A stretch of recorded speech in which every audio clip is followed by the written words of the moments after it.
शुभ संध्या मित्रों, मैं विपेश तिवारी आप सभी का सौर एकेडमी प्रयागराज में स्वागत और अभिनंदन करता हूं। आशा करता हूं कि आप सभी लोग अच्छे, स्वस्थ एवं तंदुरुस्त होंगे और बहुत अच्छे तरीके से अपने आगामी परीक्षा की तैयारी कर रहे होंगे। चलिए, तो दोस्तों, आप लोगों से मैं समाजशास्त्र वैकल्पिक विषय में कौन से टॉपिक पर चर्चा कर रहा हूं?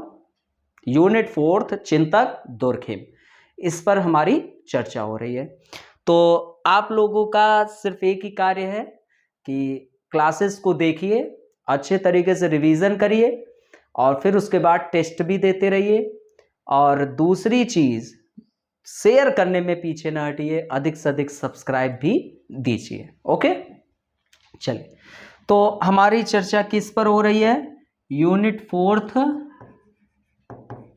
और यूनिट 4 में आपके कुल कितने चिंतक हैं? Karl Marx, Weber, Parsons, Merton, Mead, Durkheim, है ना?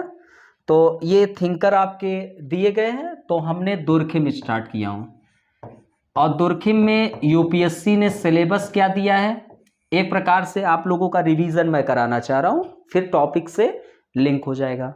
चलिए जल्दी से बताइए, जल्दी से बताइए। और जो कमेंट करके नहीं बताया, इसका मतलब मेरे पेड बैच के स्टूडेंट का तो बिल्कुल कमेंट आना चाहिए कि क्या क्या मैं जो पूछ रहा हूं, दुर्खिम का सिलेबस में क्या क्या है।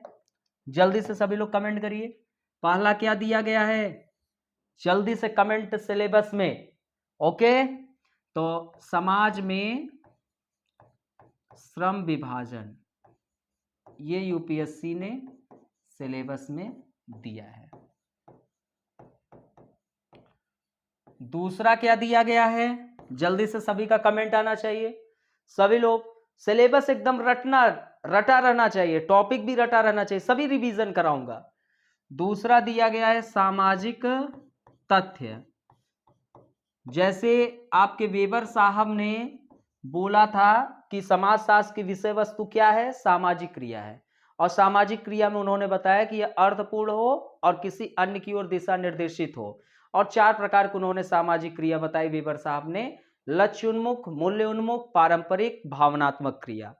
फिर उसके बाद अब जो दुर्खिम थे उन्होंने भी कहा कि समाजशास्त्र की विषय वस्तु, लेकिन वेबर ने सामाजिक क्रिया बोला, इन्होंने कहा सामाजिक तथ्य। बाद में रूपांतरित किया, इसकी चर्चा होगी जब टॉपिक पे आएंगे, ठीक है। फिर उसके बाद तीसरा टॉपिक यूपीएससी सिलेबस में दुर्खिम में क्या दिया गया है? आत्महत्या।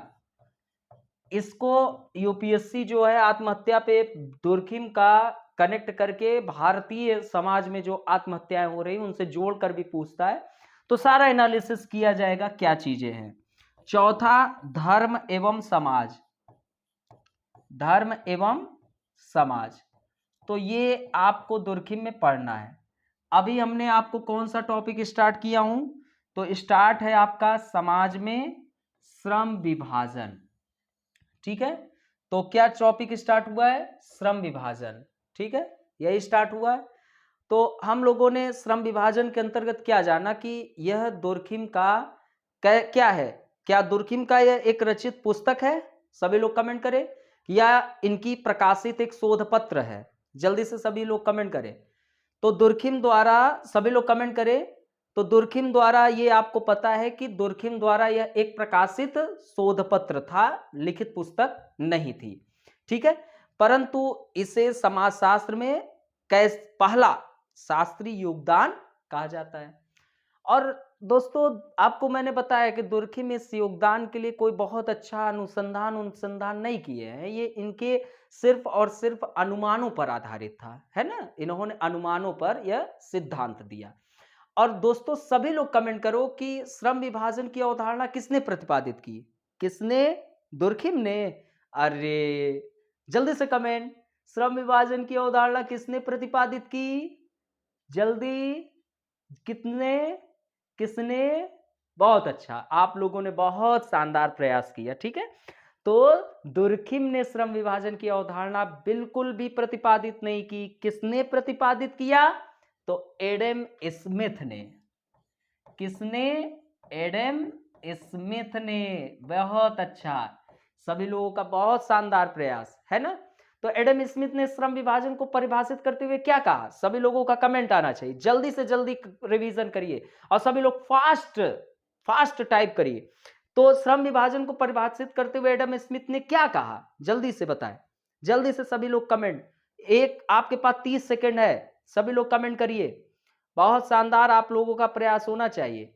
पिंकी हो गई, नीलम हो गए, नेहा हो गई, अजय हो गए, अशोक, आपके प्रतिमा, और आपके अशोक और अजय, विश्वास, इन सब लोगों का कमेंट आना चाहिए। बहुत अच्छे प्रयास कर रहे हैं आप लोग, तो लगातार कमेंट करें। पिंकी आपका भी, नीलम, सभी लोग, है ना, बहुत अच्छा। तो श्रम विभाजन को परिभाषित करते हुए एडम स्मिथ ने क्या कहा कि देखिए भैया, यह एक प्रक्रिया है और इसके अंतर्गत हम क्या काम करते हैं, जो जटिल क्रियाएं होती हैं, जो बहुत कठिन क्रियाएं होती हैं, उन जटिल क्रियाओं को हम क्या काम करते हैं, साधारण हिस्सों में उसको वर्गीकृत कर देते हैं। और जब वर्गीकृत हो जाएगा साधारण हिस्सों में, तो विभिन्न लोगों को हम क्या कर सकते हैं, आवंटित कर सकते हैं, है ना, सभी में बांट सकते हैं। ठीक है, तो ऐसा किसका कहना था, एडम स्मिथ साहब का कहना था। श्रम विभाजन को वो परिभाषित करते हुए यही बोले कि क्या है, यह एक प्रक्रिया है जिसके अंतर्गत हम क्या काम करते हैं, जटिल क्रियाओं को साधारण अन्य हिस्सों में क्या करते हैं, वर्गीकृत करते हैं, है ना। और इसके माध्यम से हम क्या कर लेते हैं, जटिल क्रियाओं को आसानी से पूरा किया जा सकता है। फिर एडम स्मिथ ने क्या कहा, फिर एडम स्मिथ ने क्या कहा, सभी लोग कमेंट करें, कुछ और कहें। तो एडम स्मिथ ने क्या कहा श्रम विभाजन के अंतर्गत, कि श्रम विभाजन औद्योगिकीकरण की प्रक्रिया का एक परिणाम है। ये क्या कहे, औद्योगिकीकरण की प्रक्रिया का क्या है, परिणाम है। और उन्होंने श्रम विभाजन को सिर्फ मात्र किससे जोड़कर देखा, सभी का कमेंट, सभी का कमेंट, मात्र किससे जोड़कर देखा, सभी का कमेंट आना चाहिए। दुर्खिम ने, सॉरी, एडम स्मिथ ने श्रम विभाजन को क्या कहा, औद्योगिकीकरण की प्रक्रिया का एक परिणाम है। और उन्होंने श्रम विभाजन को मात्र, सभी लोगों का कमेंट, बहुत अच्छा, सभी का, तो मात्र आर्थिक क्रिया से जोड़कर देखा। यही तो आलोचना के वो पात्र बने। तो उन्होंने मात्र आर्थिक क्रिया से जोड़कर देखा। दुर्खिम साहब बढ़िया से देखे, चश्मा उस्मा लगा के कहे, हा, क्या परिभाषा मिली है, कुछ मेहनत करने की जरूरत नहीं है ना। दुर्खिम साहब ने आपको पहले ही बताया कि श्रम विभाजन में कोई अनुसंधान नहीं किए, अनुमानों पर आधारित था, है ना। दुर्खिम साहब कहे, ओ एडम स्मिथ साहब, आप तो बहुत अच्छे तरीके से चीजें दे दिए। चलिए, तो हम क्या काम करते हैं, जैसे क्या हुआ कि आज के समय में आप लोग देखते हैं, दो लोग बात कर रहे हैं, ठीक है, हम आपके बातों को स्वीकार करते हैं। कोई बहुत ज्ञानी आदमी रहेगा, ज्ञान देगा ना, तो वो कहेंगे हम सहमत है, लेकिन ये कमी जरूर है ना, होता है ना। तो ऐसे ही दुर्खिम साहब ने क्या कहा कि भैया, एडम स्मिथ के द्वारा जो प्रतिपादित, है ना, श्रम विभाजन की परिभाषा थी, जिसमें उन्होंने कहा ना कि हम एक जटिल क्रियाओं को साधारण हिस्सों में वर्गीकृत करके लोगों में आवंटित कर देंगे, ठीक है। तो उन्होंने कहा मैं इसे स्वीकार करता हूं। देखिए एडम स्मिथ साहब, मैं आपके श्रम विभाजन की जो परिभाषा आपने दी है, मैं स्वीकार करता हूं कि श्रम विभाजन एक प्रक्रिया है जिसके अंतर्गत हम क्या, जटिल क्रियाओं को आसानी साधारण हिस्सों में वर्गीकृत करके विभिन्न लोगों में आवंटित करते हैं। फिर आगे, बड़ी अच्छी बात, लेकिन आगे उन्होंने, एडम स्मिथ साहब को का जो उन्होंने विचार दिया आगे का, उन्होंने खंडन किया। दुर्खिम ने क्या खंडन किया, दुर्खिम ने कहा कि मैं आपके इस विचारों का खंडन कर रहा हूं एडम स्मिथ साहब, बहुत गलत बात है। श्रम विभाजन औद्योगिकीकरण की प्रक्रिया का एक परिणाम है, ये मैं खंडन करता हूं। और जो आपने कहा कि इसे मात्र आर्थिक क्रियाओं से जोड़कर देखा जा सकता है, मैं इसका भी खंडन करता हूं। तो श्रम विभाजन के औद्योगिकीकरण की प्रक्रिया का एक परिणाम जो एडम स्मिथ ने बोला था, दुर्खिम ने इसका खंडन किया। और एडम स्मिथ ने कहा कि हम इसे मात्र आर्थिक क्रियाओं से जोड़कर देखते हैं श्रम विभाजन को, दुर्खिम ने इसका भी खंडन किया। फिर उन्होंने, दुर्खिम साहब ने कहा कि देखिए, श्रम विभाजन औद्योगिकीकरण का एक कारक कहा जा सकता है, एक कारक, है ना, एक कारक कहा जा सकता है, मैं मानता हूं। औद्योगिकीकरण की प्रक्रिया से पहले शिक्षा व्यवस्था कई धाराओं में विभाजित थी, कई धाराओं में, इसको हम देख सकते हैं। इसे भी तो हम श्रम विभाजन का एक प्रारूप कहा जा सकता है कि नहीं, कहा जा सकता है। और शिक्षा व्यवस्था की विभिन्न धाराएं थी, जैसे आपके धाराओं में विज्ञान, वाणिज्य इत्यादि में विभाजित होना, है ना। तो औद्योगिकीकरण की प्रक्रिया का यह भी एक कारण हम कह सकते हैं, है ना, कह सकते हैं कि नहीं। अब दुर्खिम का यह भी मानना था कि श्रम विभाजन को मात्र आर्थिक क्रियाओं से जोड़कर देखना गलत बात है, मैं इसको अस्वीकार करता हूं। इसे सामाजिक जीवन के हर एक पक्ष के साथ जोड़कर देखा जा सकता है, हर एक पक्ष को जोड़कर हम देखेंगे। तो दुर्खिम का उद्देश्य यह स्पष्ट नहीं करने का था कि श्रम विभाजन औद्योगिकीकरण की प्रक्रिया का एक परिणाम है ना, अथवा यह औद्योगिकीकरण का एक कारक है। तो उनका मुख्य उद्देश्य क्या था समझाने का, तो दोस्तों उनका जो मुख्य उद्देश्य था वह यह था कि किस प्रकार श्रम विभाजन समाज में एकता को जन्म देता है ना। उनका यही उद्देश्य था दुर्खिम का समझाने का कि श्रम विभाजन किस प्रकार श्रम विभाजन समाज में क्या जन्म देता है, एकता को जन्म देता है। तो दुर्खिम साहब हम लोग कहां तक चर्चा किए थे, अब आते हैं, है ना। तो उनका मुख्य उद्देश्य क्या समझाने का था कि देखिए भाई साहब, किस प्रकार श्रम विभाजन समाज में क्या जन्म देता है, एकता को जन्म देता है। और इस प्रक्रिया को समझाने के उद्देश्य से उन्होंने मानव समाज को दो प्रकारों में वर्गीकृत किया। और मानव समाज को दो प्रकार में जब वर्गीकृत किया, कितने, मानव समाज को दो प्रकारों में वर्गीकृत किया, साधारण छोटा समाज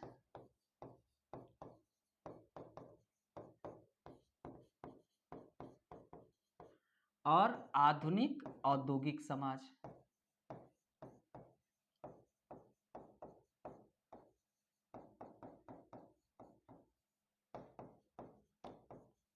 ठीक है, तो ये मानव समाज को उन्होंने दो भागों में वर्गीकृत किया। ठीक है, मानव समाज को किसको समझाने की कि श्रम विभाजन किस प्रकार एकता को जन्म देता है, इस चीज को समाज में एकता को जो श्रम विभाजन जन्म देता है किस प्रकार, इसी को समझाने के उद्देश्य से उन्होंने मानव समाज को दो प्रकारों में वर्गीकृत किया, है ना। तो फिर उसके बाद हमने आपको साधारण छोटा समाज पूरी अच्छी तरीके से बताया और यह बताया कि साधारण छोटा समाज जो है वह यांत्रिक एकता को जन्म देता है और यांत्रिक एकता को जन्म देता है। और यह जो है यांत्रिक एकता दुर्खिम के अनुसार क्या होता है, कमजोर होता है। क्या होता है, कमजोर। यहां तक हमारी चर्चा हो गई थी, सभी को समझ में आया, यहां तक की हमारी चर्चा हुई थी कि नहीं, है ना। पिछले लेक्चर में हमने आपको ये साधारण छोटा समाज को डिटेल में बताया। अब आते हैं आधुनिक औद्योगिक समाज। अब दोस्तों ये जो साधारण छोटा समाज है धीरे धीरे आधुनिक औद्योगिक समाज में परिवर्तित होगा कि नहीं होगा। भाई अभी यहां पॉपुलेशन कम था, अभी यहां पर उपभोग भी कम था, कंज्यूम कम किया जाता था और परिवार ही उत्पादन एवं उपभोग की इकाई थी। परिवार आत्मनिर्भर था परिवार क्या था, आत्मनिर्भर था, अपने आजीविका के स्रोत को स्वयं वह सुनिश्चित करता था, है ना। और लगभग लगभग भावनाओं मान्यताओं के आधार पर, व्यवसाय के आधार पर लोगों में की समानताएं थी, जिसके आधार पर यांत्रिक एकता को जन्म दिया, है ना। इन सब चीजों को हमने डिटेल में आपको बताया और दुर्खिम ने कहा ये कमजोर होता है। अब धीरे धीरे ये साधारण छोटा समाज अब किसमें, एक वृहद आधुनिक औद्योगिक समाज में परिवर्तित होगा, क्योंकि अब पॉपुलेशन क्या करेगा, ग्रोथ करेगा, बढ़ेगा। बढ़ेगा कि नहीं, बढ़ेगा, राइट। तो अब हम लोग चर्चा करते हैं आधुनिक औद्योगिक समाज। ठीक है,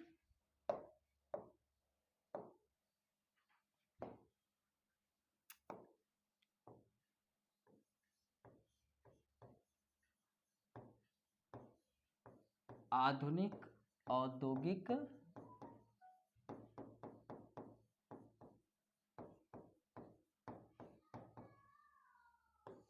समाज। अब जैसे जैसे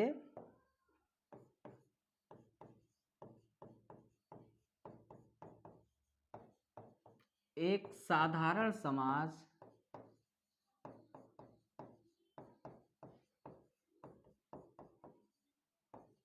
वृहद आधुनिक औद्योगिक समाज में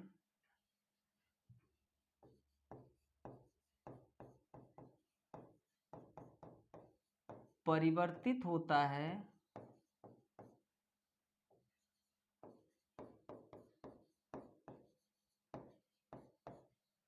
जनसंख्या में क्या होने लगती है, जनसंख्या में वृद्धि होती है ना, जनसंख्या में क्या होती है, वृद्धि होती है। अब जैसे जैसे जनसंख्या में क्या होगी, बढ़ोतरी होगी, जैसे जैसे पॉपुलेशन में क्या होगी, जनसंख्या में बढ़ोतरी होगी,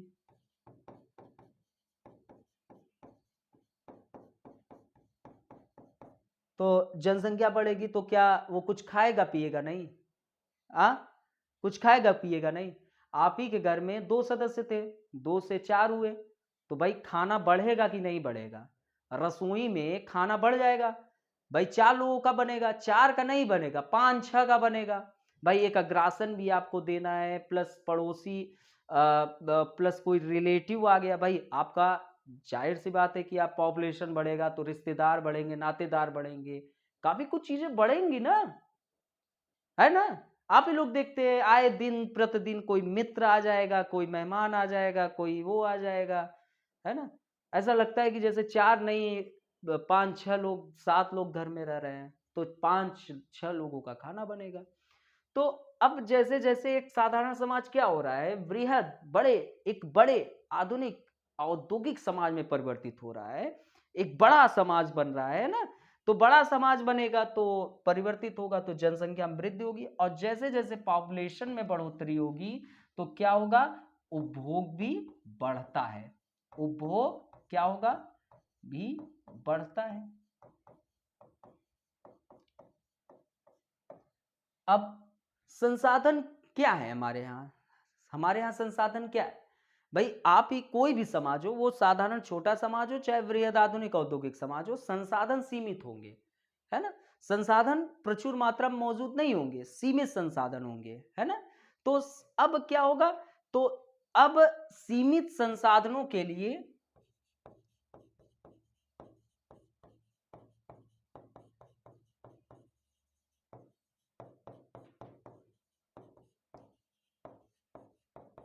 प्रतिस्पर्धा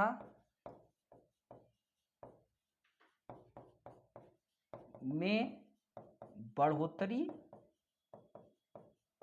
हो जाती है। अब इस प्रतिस्पर्धा को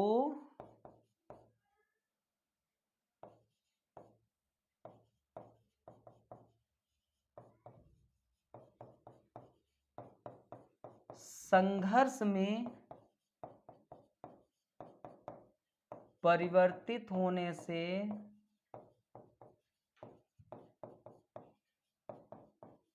रोकने के लिए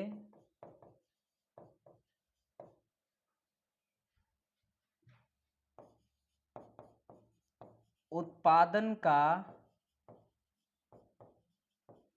बढ़ना अनिवार्य है।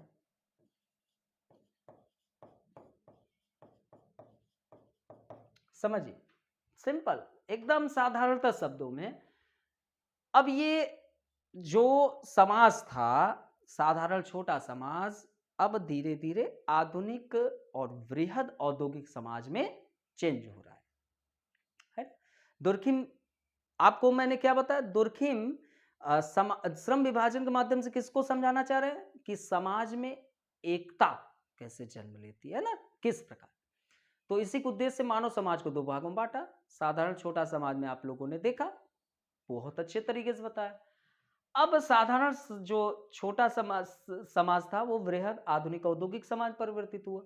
अब परिवर्तित होगा तो पॉपुलेशन बढ़ रहा है ना, लगातार।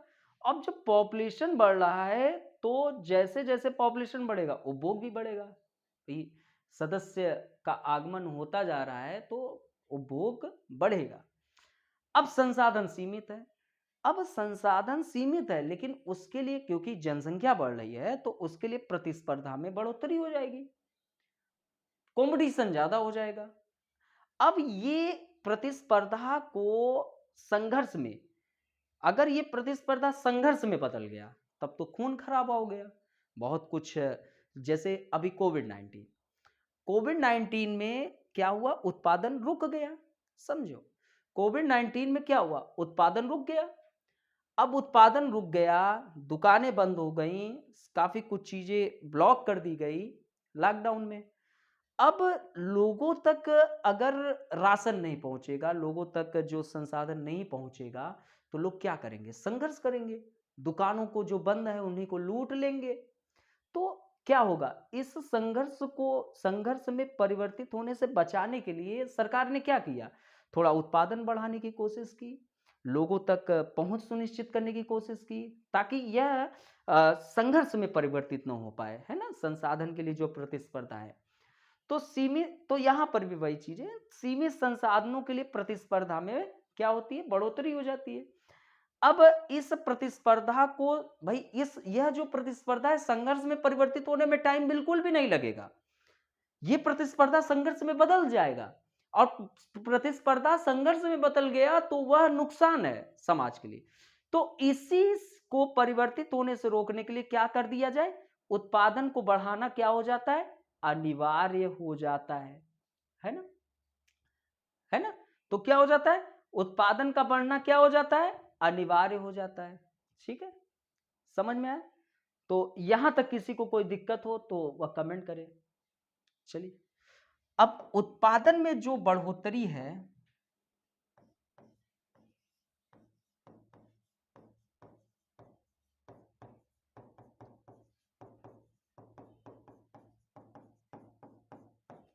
श्रम विभाजन, उत्पादन में बढ़ोतरी श्रम विभाजन के माध्यम से ही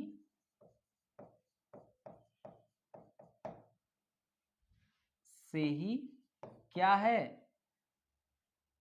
संभव है। अब जो परिवार है वह उत्पादन की इकाई नहीं रह जाता है, कि इकाई नहीं रह जाता है।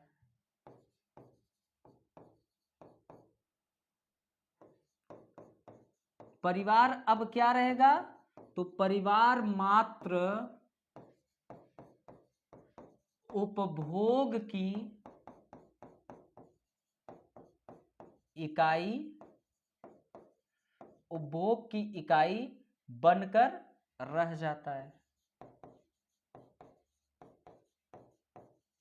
बनकर रह जाता है। ठीक है, बनकर रह जाता है। तो अब उत्पादन में जो बढ़ोतरी होगी, तो वह बढ़ोतरी कैसे होगी, श्रम विभाजन के माध्यम से ही संभव है, अर्थात कि कार्य के विशेषीकरण के आधार पर लोगों को उनकी योग्यता के आधार पर चीजें आवंटित की जाए। अब साधारण छोटे समाज में आप लोगों ने देखा था कि परिवार उत्पादन एवं उपभोग दोनों की इकाई थी, क्योंकि सब लोग लगभग समान व्यवसाय से थे, और लोग जो है स्वयं उत्पादन करते थे, स्वयं उपभोग करते थे। लेकिन अब यहां जैसे ही समाज आधुनिक वृहद औद्योगिक समाज हो गया, पॉपुलेशन बढ़ने लगे, उपभोग बढ़ गए, तो अब यह संभव नहीं है कि एक परिवार उत्पादन भी करे और उपभोग भी करे। अब उत्पादन का जो दायित्व है वह किसी और के पास है, हम उपभोग करेंगे, जाएंगे आसानी से खरीदेंगे। भाई आज आप लोग क्या कर रहे हो, क्या स्वयं उत्पादन कर रहे हो, मैं गेहूं चावल तो उत्पादन कर नहीं रहा हूं, खा तो रहा हूं ना, तो वह कार्य कोई और कर रहा है और हम कोई और कार्य कर रहे हैं। भाई हम जिसके यहां राशन ले रहे हैं मैं उसको पढ़ा रहा हूं, है ना, जरूरतें हैं एक दूसरे से जुड़ी हुई है।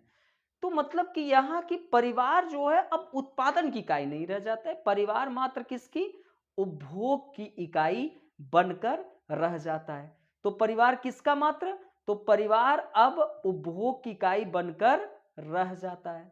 ठीक है, तो यहां तक किसी को दिक्कत, अब समाज के विभिन्न वर्ग,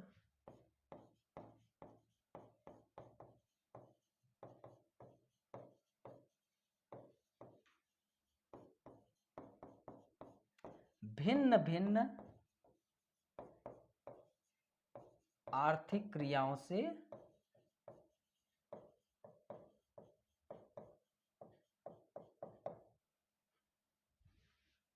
जुड़ जाते हैं।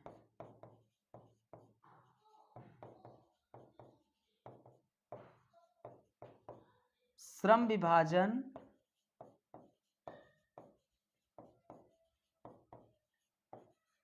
कार्य के विशेषीकरण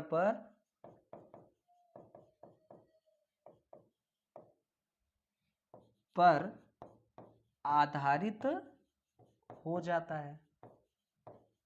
बहुत ध्यान से समझिए, दुर्खिम आप समझ रहे हो, बहुत ध्यान से, एकाग्रता आपकी बहुत अच्छी होनी चाहिए, राइट, बहुत अच्छी।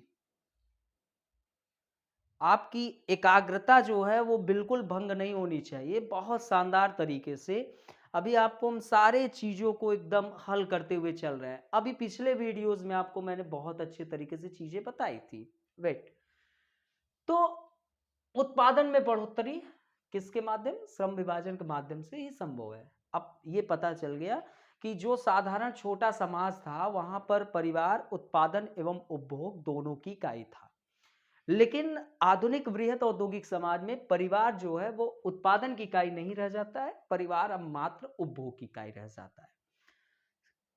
समाज के विभिन्न वर्ग क्या हुआ है, भिन्न भिन्न आर्थिक क्रियाओं से जुड़ जाते हैं। अब यहां समझिए, जो मैंने आपको पिछले वीडियोस में बताया था, क्या था, ये आपका समाज है और एक आपका समाज ये है, ये साधारण छोटा वाला समाज है, ठीक है। ये आधुनिक औद्योगिक वृहत समाज है। अभी साधारण छोटा समाज जो था वहां पर अधिशेष का उत्पादन नहीं होता था। क्यों नहीं होता था? अधिशेष का उत्पादन इसलिए नहीं होता था क्योंकि समाज छोटा था, पॉपुलेशन कम थी, जरूरतें लोगों की कम थी और लोग समान आर्थिक क्रियाओं से जुड़े थे, जैसे कृषि, लगभग कृषि से जुड़े थे और उनका उद्देश्य जो था सिर्फ उत्पाद, मतलब कि उतना ही उत्पादन करना जितने उनके परिवार की आवश्यकताएं थी और वह उतना उपभोग कर लेते थे, तो अधिशेष का उत्पादन की जरूरत ही नहीं पड़ी क्योंकि उनको किसी और के लिए उत्पादन करना नहीं था। सब लोग समान आर्थिक क्रिया से थे, कृषि से, तो कोई जरूरत भी नहीं महसूस हुई। ठीक, ये आपका साधारण छोटा समाज था। लेकिन आधुनिक वृहत समाज में क्या हुआ? अच्छा, यहां पर श्रम विभाजन नहीं था। आपको मैंने साधारण छोटा समाज में बताया, श्रम विभाजन कार्य के विशेषीकरण पर आधारित नहीं था। साधारण छोटा समाज में जो श्रम विभाजन था वह आयु और लिंग पर आधारित था, अर्थात कि उम्र का बहुत ज्यादा यहां पर महत्व था और लिंग में पुरुष जो एक उच्च में आता है, प्रथम में आता है, महिलाएं द्वितीय में आती है, तो वो साधारण छोटा समाज में चीजें विद्यमान थी, राइट, ये चीजें विद्यमान थी, जबकि ऐसा नहीं है। ठीक है, तो ये मैं बता रहा हूं साधारण छोटे समाज की। Okay, understand, don't worry. आगे, अब आधुनिक वृहद औद्योगिक समाज में क्या हुआ कि समाज, जब पॉपुलेशन बढ़ गया, भाई उपभोग बढ़ गए, उपभोग बढ़ गए, तो अब जो है परिवार उत्पादन की इकाई नहीं रह गया, परिवार सिर्फ उपभोग की इकाई रह गया। अब यहां पर एक वर्ग जो है वह कृषि कर रहा है, ये एक आर्थिक क्रिया हो गई, लेकिन दूसरा वह किसी अन्य आर्थिक क्रिया से जुड़ गया, यह अन्य आर्थिक क्रिया से जुड़ गया, अन्य आर्थिक क्रिया से अन्य, ऐसे करके हो गए। अब खाद्यान्न का उत्पादन ये कर रहा है और इनके खेत की जुताई के लिए खाद का उत्पादन ये कर रहा है। ये जो है लोन मतलब बैंक का कार्य कर रहा है, ये ऐसे करके सब अन्य आर्थिक क्रियाओं से जुड़ गए। ठीक है, अन्य आर्थिक क्रिया से जुड़ गए। अब इनको खाद्यान्न की आवश्यकता होगी तो किसके पास जाएंगे? इनके पास, क्योंकि ये अब अधिशेष का उत्पादन करने लगा। तो इसको पता है कि कृषि का कार्य मैं क्यों करूं, मैं ये कार्य करता हूं, कृषि जो खाद्यान्न की जरूरतें हैं मैं इसके पास चला जाऊंगा तो मिल जाएगा, है ना। तो ऐसे करके सब लोग वो हो गए। तो समाज के विभिन्न वर्ग क्या हो गए? भिन्न भिन्न आर्थिक क्रियाओं से जुड़ जाते हैं सभी। ठीक है, जिसकी जो अपनी रुचि। और श्रम विभाजन कार्य के विशेषीकरण पर आधारित हो जाता है ना।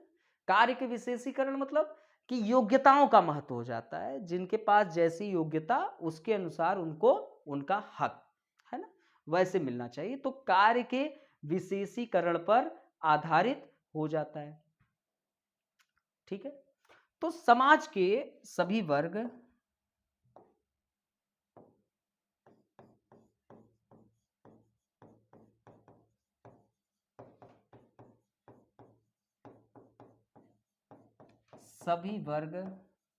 कई जटिल जिम्मेदारियों के अंश मात्र को ही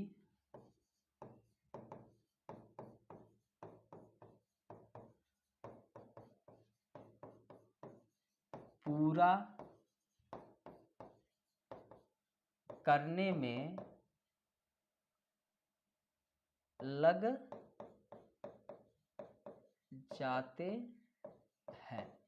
अतः विभिन्न वर्ग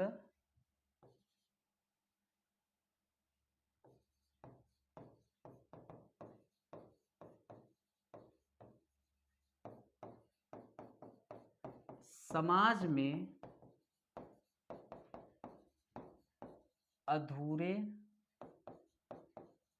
अथवा अपूर्ण रह जाते हैं।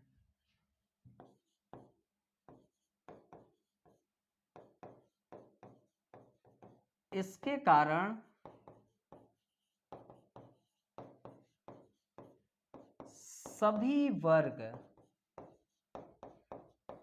एक दूसरे पर क्या हो जाते हैं?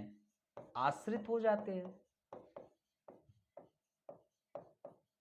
आश्रित हो जाते हैं।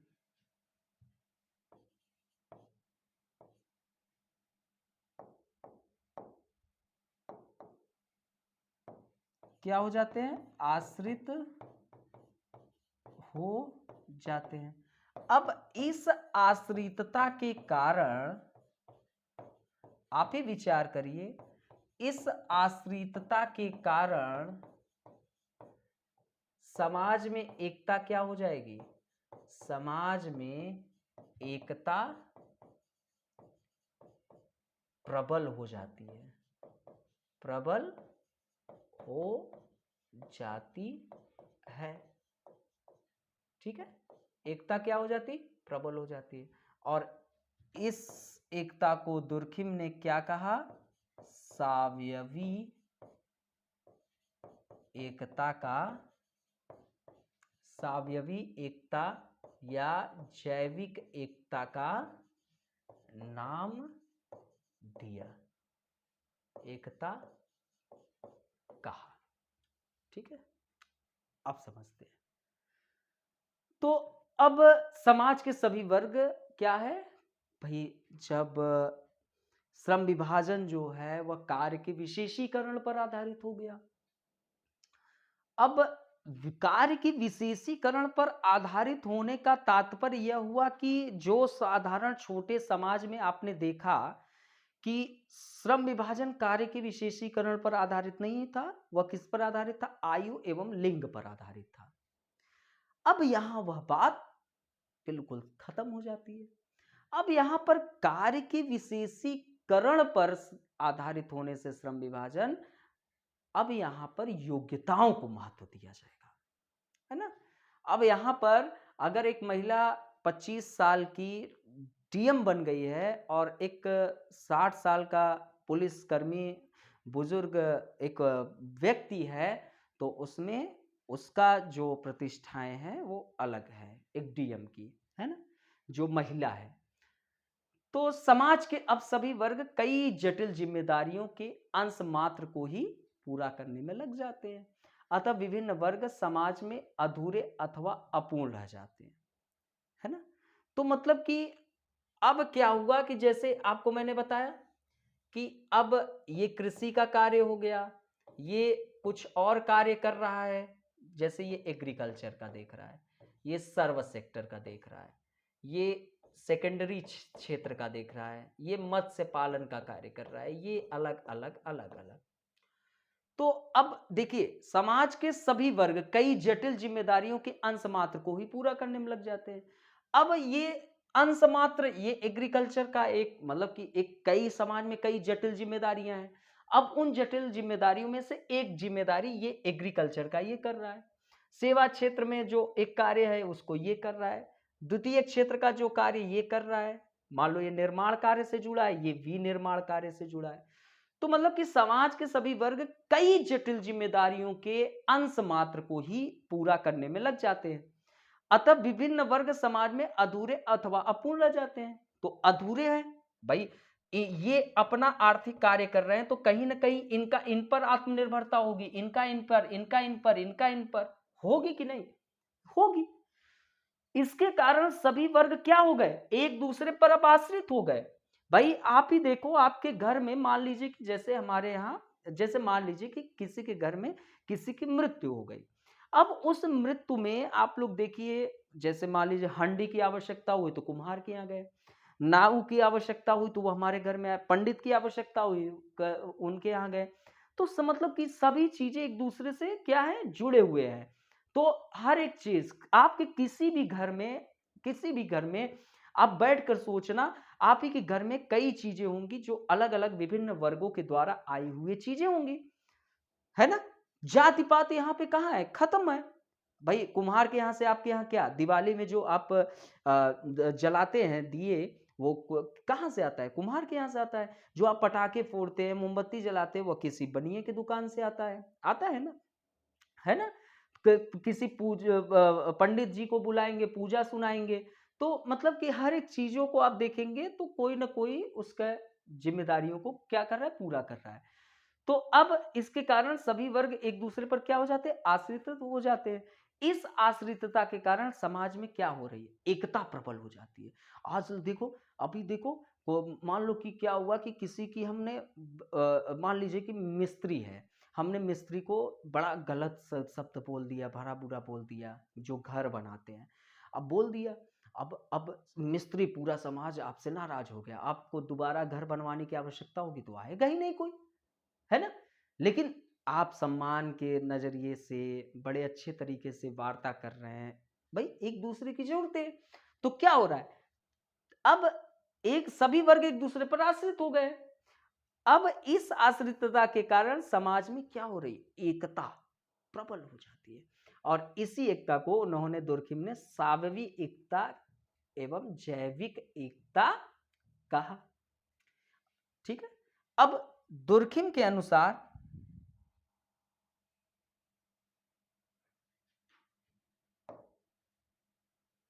दुर्खिम के, एक मिनट, ये क्या हो गया, हाँ ठीक। दुर्खिम के अनुसार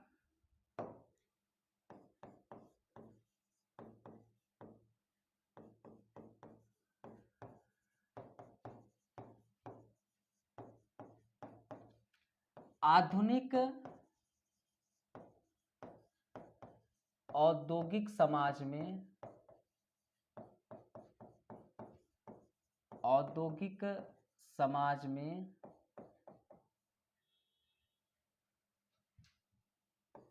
सावयवी एकता उपस्थित होनी चाहिए, यह बहुत जरूरी है। सावयवी एकता उपस्थित होने चाहिए, बहुत आवश्यक है। दुर्खिम जी कहते हैं बहुत जरूरी है, होना चाहिए। तो सावी एकता क्या होनी चाहिए? उपस्थित होने चाहिए। परंतु वास्तव में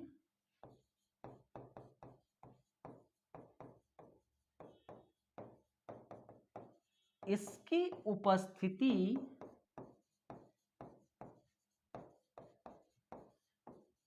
नहीं देखी जा पाती है। ऐसा मुख्यतः इस कारण से होता है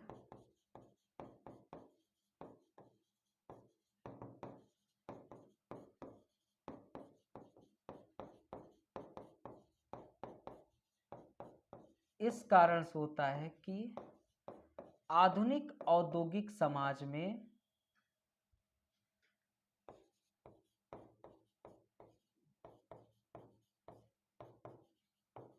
श्रम विभाजन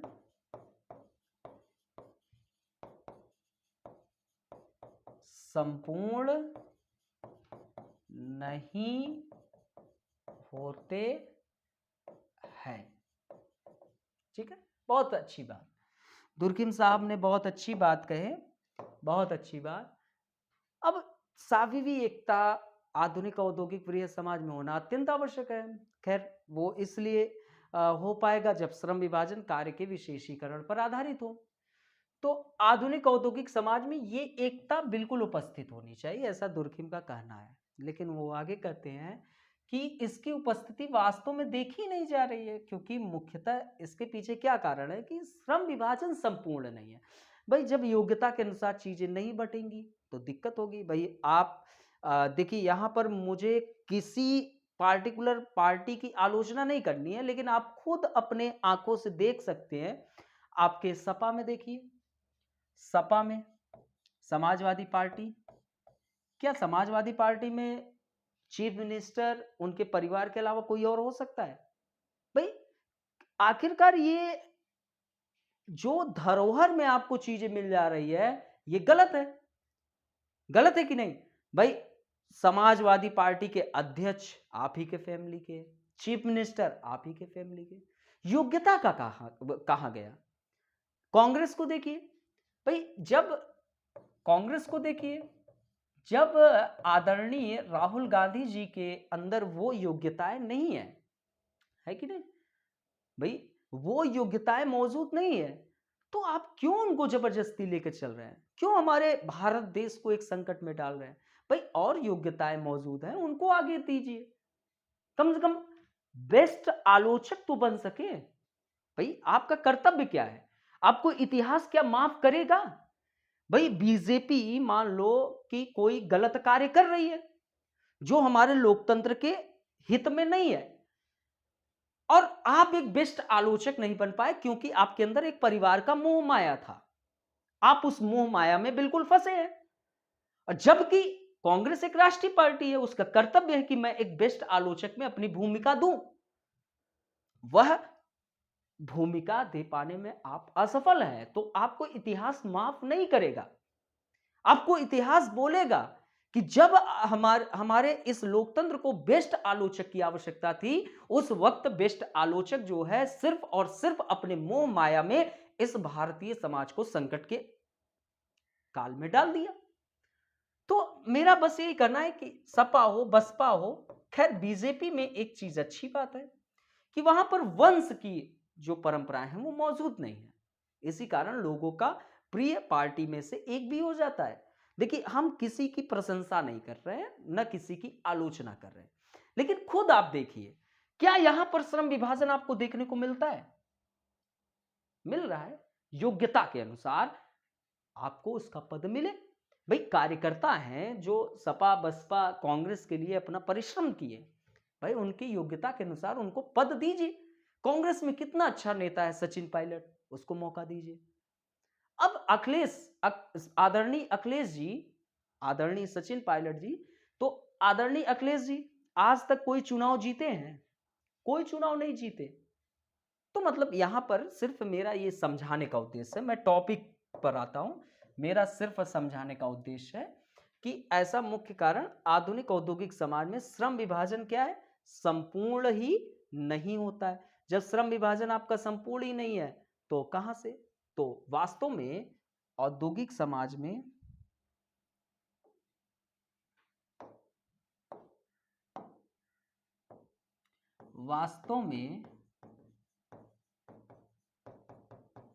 आधुनिक औद्योगिक समाज में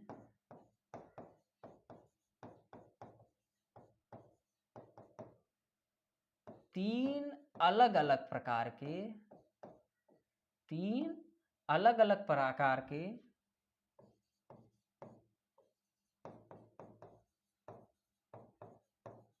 रोगात्मक, वाह भाई वाह, बहुत प्यारा शब्द, रोगात्मक श्रम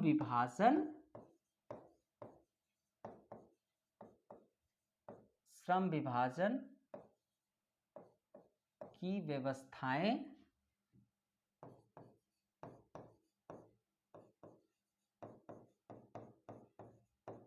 देखी जा सकती है। ठीक है, तो ये कहते हैं कि वास्तव में जो हम चाह रहे थे कि एक स्वाभावी एकता बनी रहे, लेकिन उसके पीछे ये था कि श्रम विभाजन जो है वह कार्य के विशेषीकरण पर पूर्णतः रूप से नहीं होता है। तो वास्तव में आधुनिक औद्योगिक समाज में तीन अलग अलग प्रकार के रोगात्मक श्रम विभाजन की व्यवस्थाएं देखी जा सकती है। तीन प्रकार की, कैसा, रोगात्मक, ठीक है, रोगात्मक रूप में। तो पहला क्या है, अप्रतिमानित श्रम विभाजन, अप्रतिमानित श्रम विभाजन। दूसरा विवस्था मूलक श्रम विभाजन, विवस्था मूलक श्रम विभाजन। तीसरा समन्वय रहित श्रम विभाजन, रहित श्रम विभाजन। यहां तक किसी को कोई समस्या हो तो वह कमेंट करे, जल्दी से सभी लोग कमेंट करिए, सभी लोग। यहां तक कोई समस्या हो तो आप कमेंट करिए, कोई भी आपको समस्याएं उत्पन्न हुई हो यहां तक, ठीक है, यहां तक अगर आपको कोई समस्याएं आई हो तो आप कमेंट करके हमको बताइए।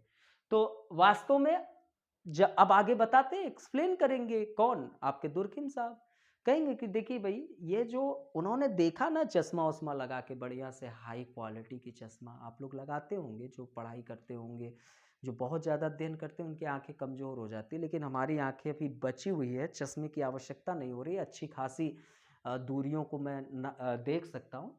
तो वास्तव में आधुनिक औद्योगिक समाज में तीन अलग अलग प्रकार के रोग से भरा हुआ है ना।